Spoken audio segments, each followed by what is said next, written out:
Agora sim, deputado. O pessoal está ouvindo você em casa, estou fazendo uma captação ambiente aqui no microfone. Mais uma vez eu dou bom Que bom. dia e digo que você é muito bem-vindo mais uma vez no Duplo Expresso.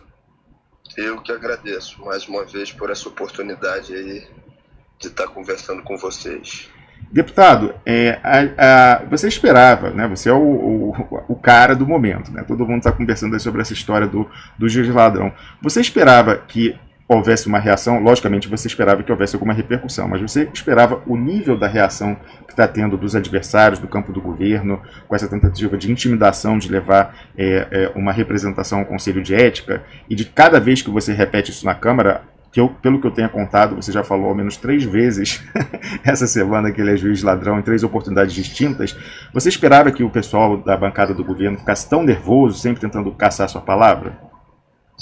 Imaginava, sim, porque eu sabia o efeito psicológico que isso ia despertar neles, né?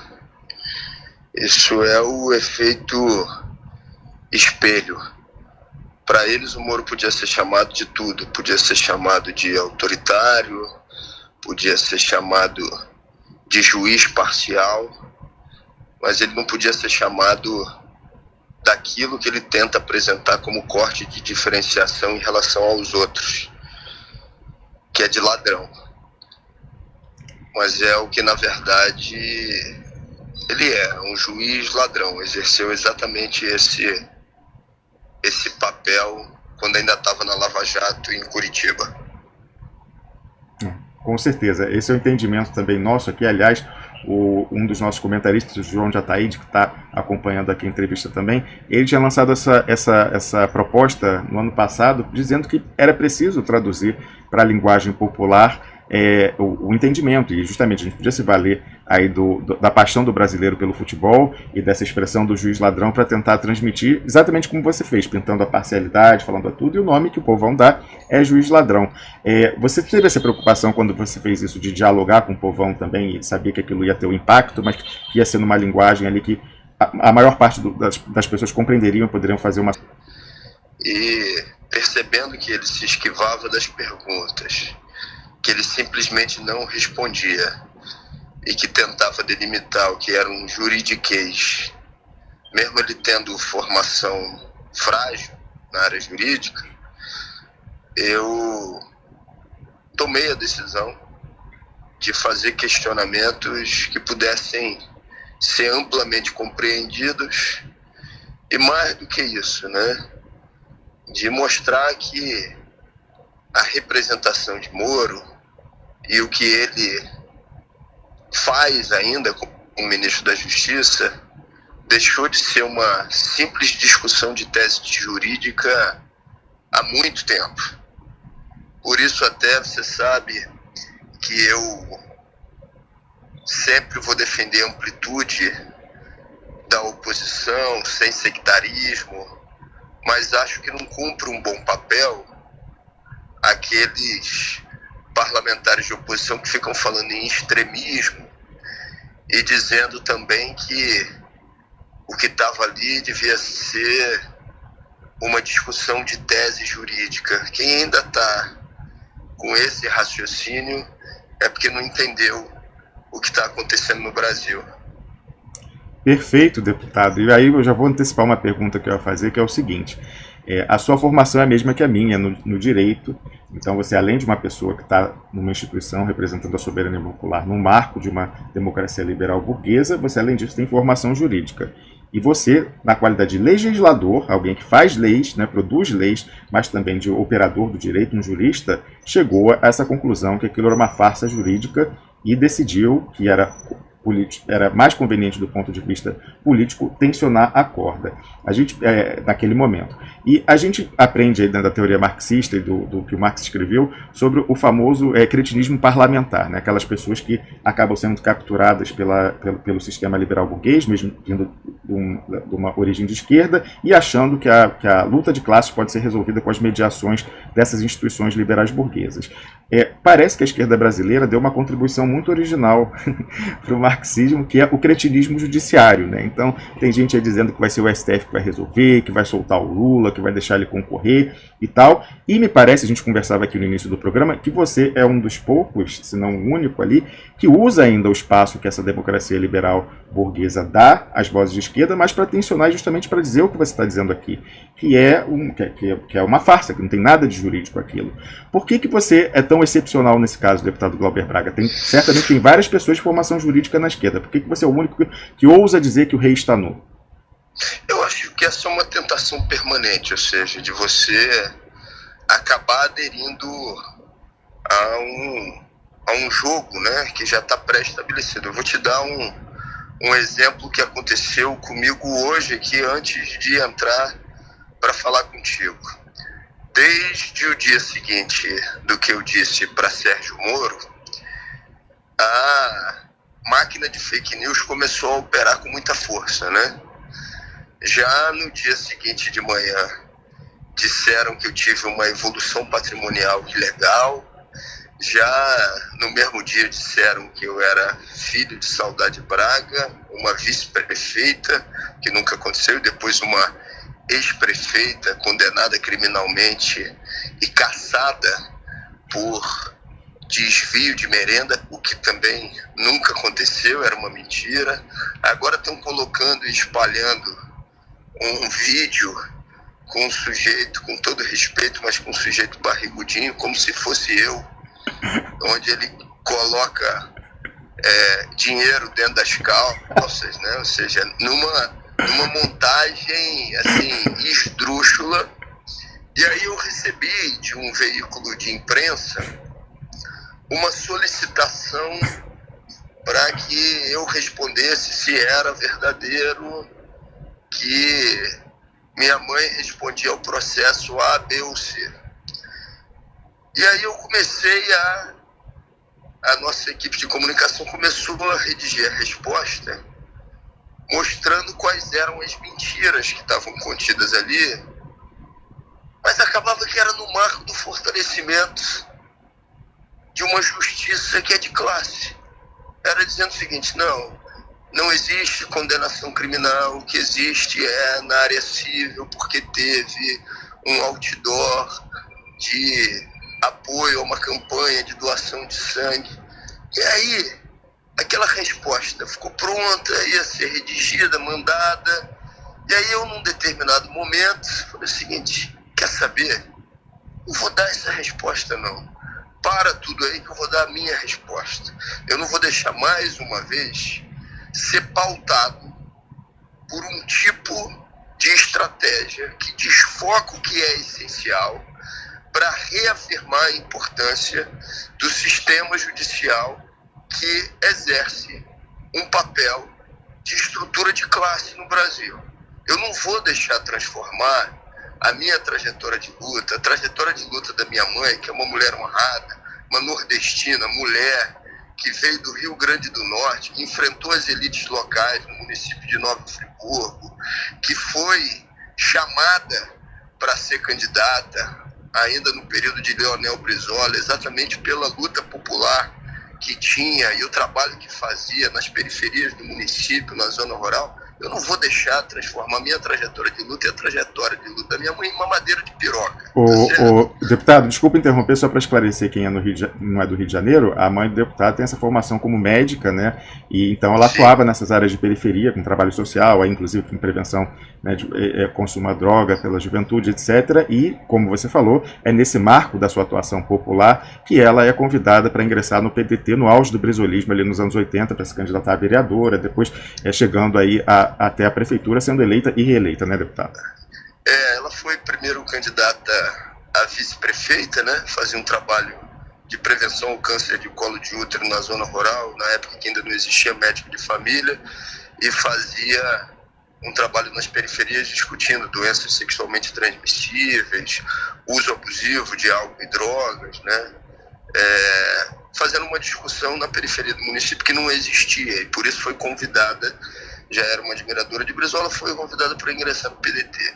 Então, refletindo sobre isso, eu disse: eu não vou dar uma resposta que reafirme a importância desse sistema de justiça, eu não vou deixar transformar as nossas trajetórias de luta, desculpem a utilização da palavra, mas ela já foi, da expressão, mas ela já foi amplamente disseminada, as nossas trajetórias em uma madeira de piroca, tá certo?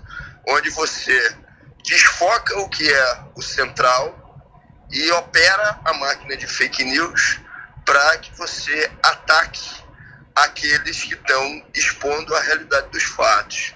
Então, respondendo a sua pergunta objetivamente, eu acho que essa é uma tentação permanente. Você é sempre chamado o tempo inteiro, diariamente, quando você está no exercício da atividade parlamentar, para se manter conformado ou confortável nos marcos do parlamento burguês ou das instituições que representam um papel de classe. Se você não fizer um trabalho permanente de insubordinação em relação a isso, você acaba sendo capturado. Eu não estou aqui para fazer uma análise crítica de A ou B dos parlamentares que são de oposição. Pelo contrário, eu estou procurando fazer um trabalho que demonstra a necessidade de amplitude para enfrentar um cenário difícil como esse que a gente tem enfrentado no Brasil. Mas, para responder a sua pergunta objetivamente, é um exercício cotidiano. Muito bem, muito bem. O João, eu acabei de constatar, o João já está aí de querer fazer uma pergunta, mas eu acabei de constatar uma coisa. Ele não vai ouvir vocês falando, porque eu estou com fone aqui. Então, assim, mandem perguntas, você e o Cláudio, pelo WhatsApp aqui para mim, por escrito, para eu fazer, porque ele não vai ter como ouvir. Eu peço desculpas, mas é porque o deputado Glauber acabou de se mudar e na casa dele não tem Wi-Fi ainda. Então, a gente está falando com o celular e ele não tem o aplicativo aqui que a gente usa para conferência, né? Eu tinha explicado isso antes. Então, manda... Peraí, deixa eu fechar seu microfone, João.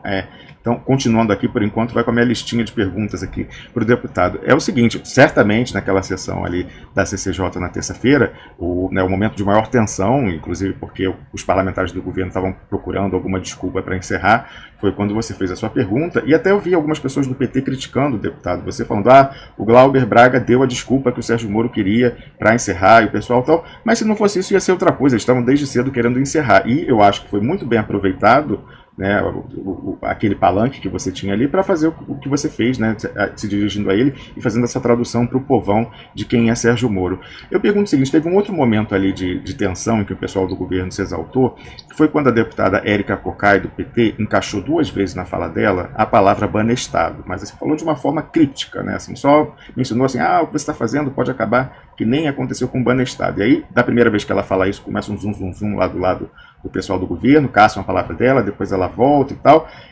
Você tem notícia, assim, né, certamente pelo que você falou, você não está em uma tratativa dessa natureza, mas você tem notícia de que pudesse haver um entendimento entre parte da oposição e o governo para que determinados temas não fossem abordados, como, por exemplo, o banestado? Não tenho nenhum conhecimento e, sinceramente, não acho que aconteceu esse tipo de tratativa, não. O que eu sinto é que as perguntas foram feitas de maneira livre para a oposição, mas cada um obedecendo ao seu estilo. Alguns possa ter acontecido e nem acredito nisso. Muito bem. Mas certamente esse é um ponto, deputado, é que se de fato o governo levar adiante essa bravata, e de fato lá for aprovado, né, pelo menos o início da instalação da representação pela quebra de decoro, certamente algo pode ser explorado aí, banestado, muita coisa.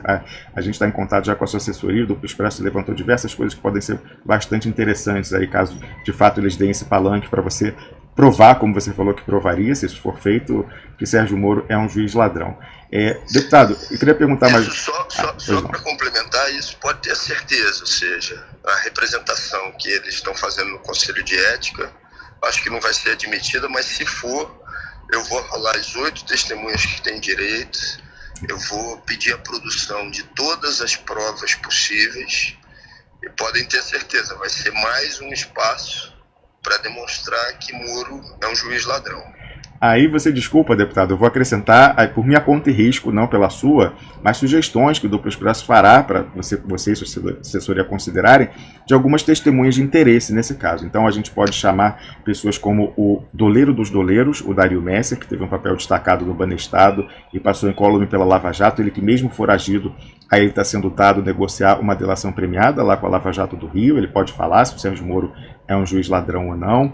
A gente pode chamar o banqueiro do Eduardo Cunha, que é um nacional da Suíça e da Espanha, mas que está preso no Brasil, está em prisão preventiva lá em São Paulo, desde o final de 2017, chama David Moino. Ele era o banqueiro do Cunha, operava a conta ônibus do Cunha aqui na Suíça, no Banco BSI. Ele pode falar quem são os 100, mais de 100 deputados da bancada do Eduardo Cunha, que ele cujas as candidaturas ele bancava, e o próprio Eduardo Cunha também pode ser chamado como testemunha sua, deputado, porque o Eduardo Cunha ele teve uma passagem muito curiosa, né, por Brasília, quando ele já estava supostamente preso, em que o Sérgio Moro autorizou, de acordo com o pedido do juiz Valisney, que o Eduardo Cunha fosse para Brasília, ali em 2017, e ele chegando lá, não há registro, nós levantamos isso, né, jornalismo investigativo, não há nenhum registro de entrada dele em nenhum estabelecimento prisional de Brasília, e há uma decisão colegiada do STF e baseada numa manifestação do PGR, àquela altura, Rodrigo Janot, dizendo que Eduardo Cunha estava em Brasília e que mantinha o controle que ele tinha ali no parlamento e que por isso ele deveria ser mandado o quanto antes para Curitiba. As pessoas tentam ocultar essa passagem dele clandestina por Brasília, inclusive foi a época em que ele deu uma entrevista ao editor-chefe da revista Época, a Época, que se chama Diego Skosteg, e o Diego Skosteg foi ao Twitter e falou que a entrevista tinha sido dada fora da prisão, que Eduardo Cunha não estava, portanto, preso naquele momento. Então, se o Sérgio Moro era o responsável pela execução penal do Eduardo Cunha naquele momento, em alguma medida, ou pelo menos condenou, e o Eduardo Cunha ficou clandestino em Brasília, de repente o Eduardo Cunha também pode ter alguma informação sobre se o Sérgio Moro seria ou não um juiz ladrão. Mas tem uma série de outras testemunhas que nós podemos... 8 é pouco, deputado. A gente tem uma série de sugestões aí para você avaliar, logicamente, se convir, se isso chegar de fato. Eu acho até, eu comentava isso no programa, que eu acho que eles não vão pagar para ver por isso, porque é muito fácil provar que Sérgio Moro é um juiz ladrão, para além da metáfora futebolística que você usou. Então eu acho que no final eles vão amarelar. Mas se acontecer isso, eu acho que vai ser até em alguma medida saudável para o Brasil, embora a gente corra o risco de perder a sua participação lá no parlamento, deputado. O número de 8 testemunhas é o limite, né, que está disposto lá no regramento do Conselho de Ética da Câmara. Em relação à perda de mandato, eu sinceramente não estou preocupado com isso não. É claro que eu vou lutar pelo mandato, mas o mandato ele só serve de alguma coisa quando for instrumento para algo que seja maior do que ele, né? Não é a salinha na Câmara dos Deputados e o conjunto de instrumentos que se tem no exercício do mandato parlamentar que vai se bastar.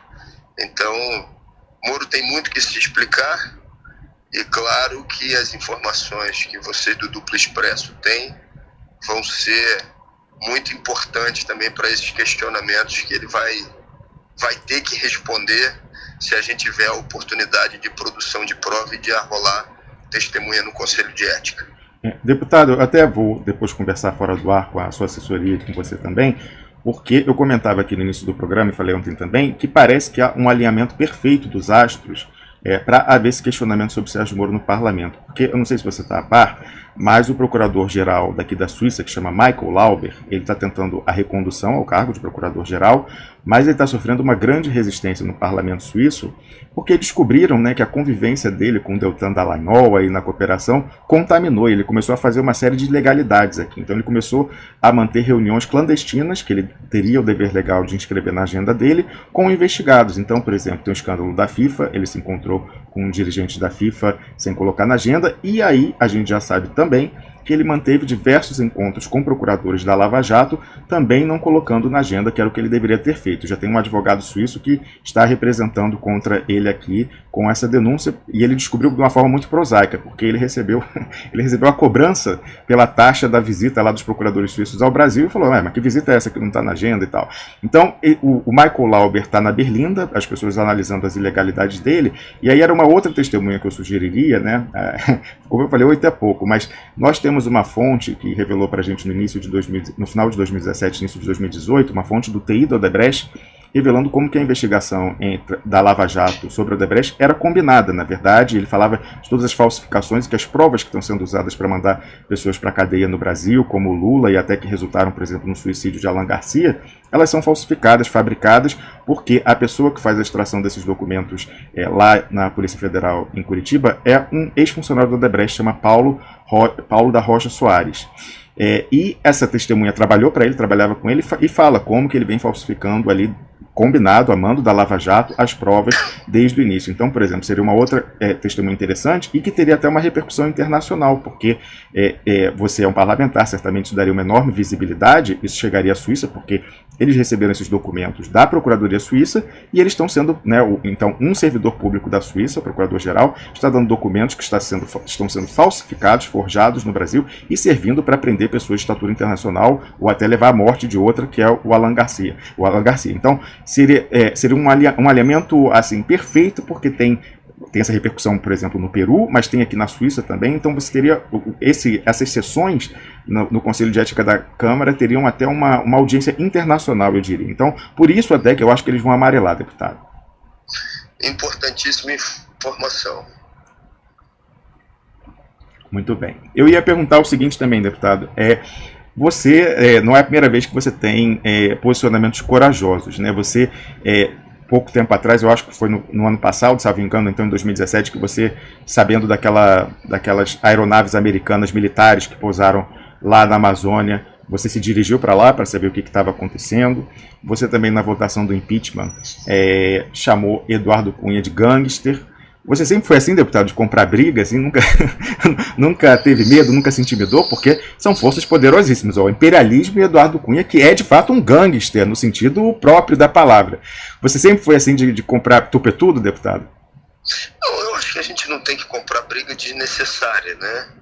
Ou seja, briga onde você gasta somente energia com algo que não vai levar a um objetivo importante, não, mas assim, em todos os momentos onde você tem pontos que são chaves, pontos esses que podem ter um papel importante na leitura histórica do que está acontecendo, eu acho que se não for para comprar esse tipo de briga, é melhor ter a militância em outra área e não estar no exercício da atividade parlamentar e militar num partido de esquerda, né? Então,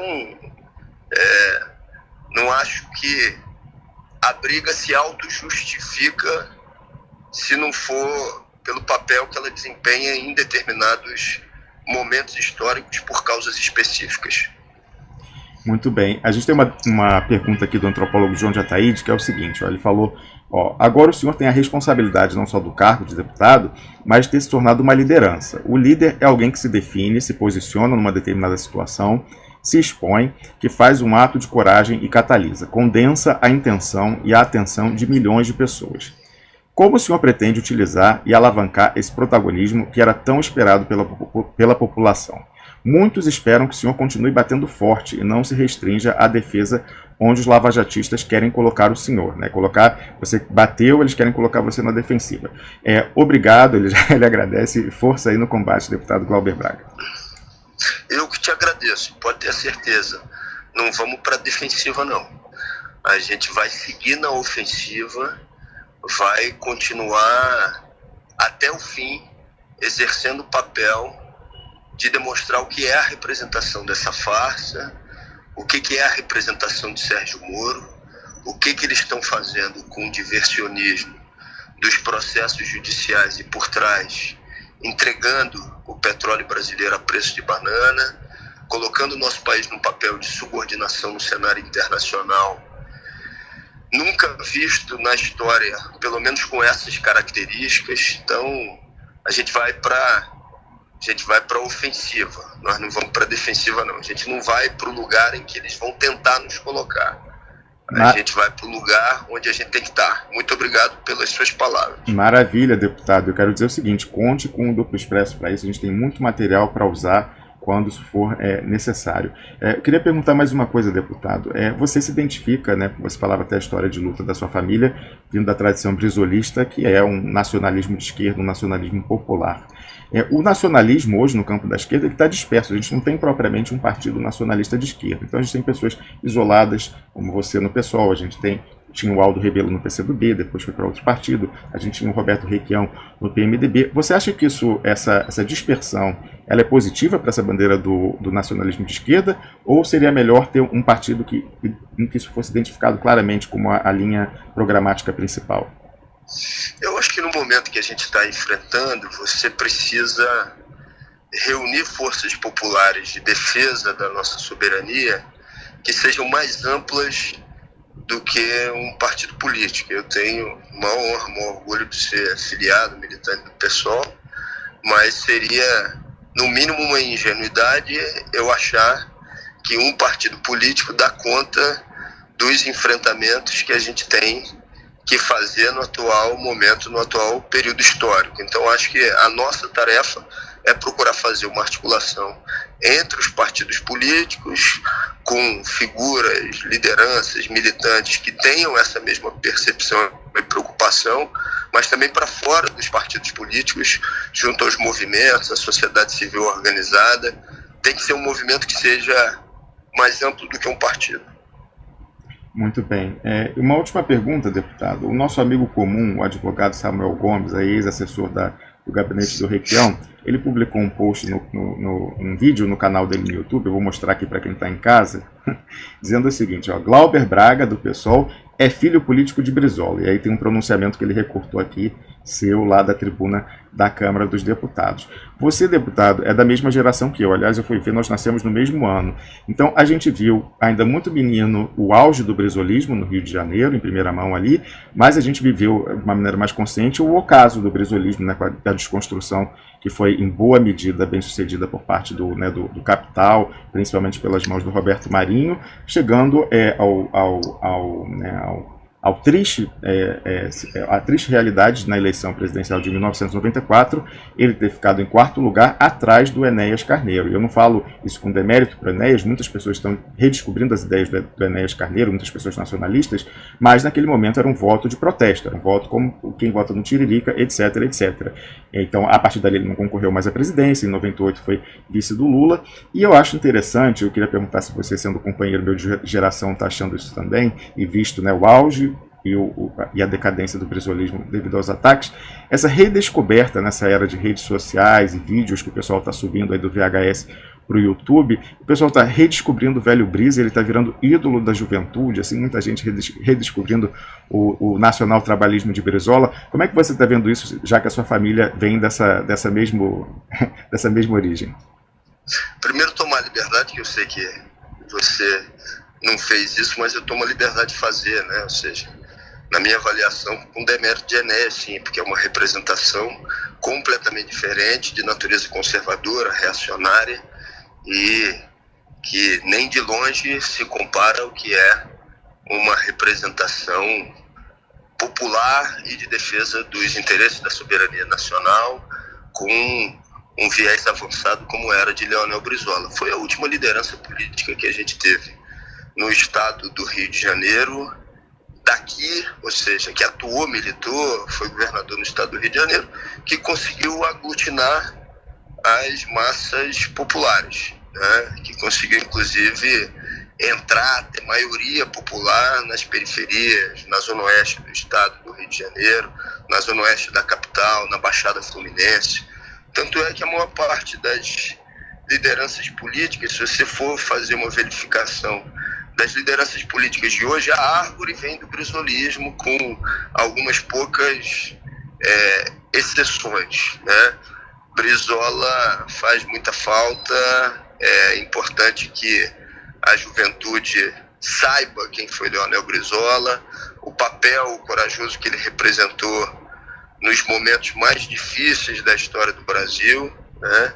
E tem inclusive novidade, o neto de Brizola, que é hoje vereador pelo PSOL aqui na capital, está nesse momento montando uma fundação, a Fundação Leonel Brizola, me convidou também para ser sócio fundador.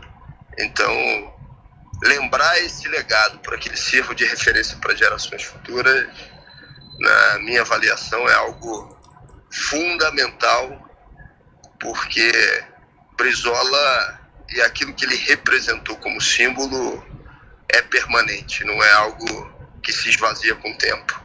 Com certeza, deputado. Eu não sei se eu já contei isso para você, mas eu tenho a honra de, mesmo retroativamente, ter me tornado contraparente do Brizola, porque a viúva dele, Marília, através do meu casamento, se tornou me tornei parente dela e, por extensão, contraparente do Brizola, mesmo que ele já estivesse falecido quando isso aconteceu. Quer dizer, não era falecido não, mentira. Aí por uns 5 anos, então, eu fui contraparente do Brizola antes dele falecer.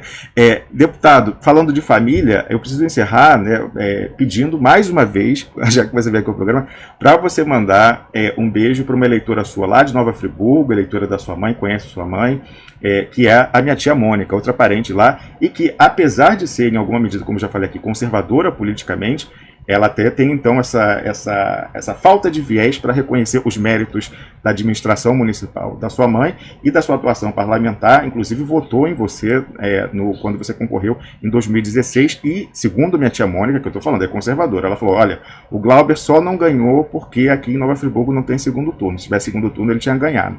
Então, você tem que mandar, por favor, deputado, para não arrumar problema em casa, você tem que mandar um beijo para a tia Mônica. Tia Mônica, um beijo grande para você. Viu? Obrigado pelo reconhecimento.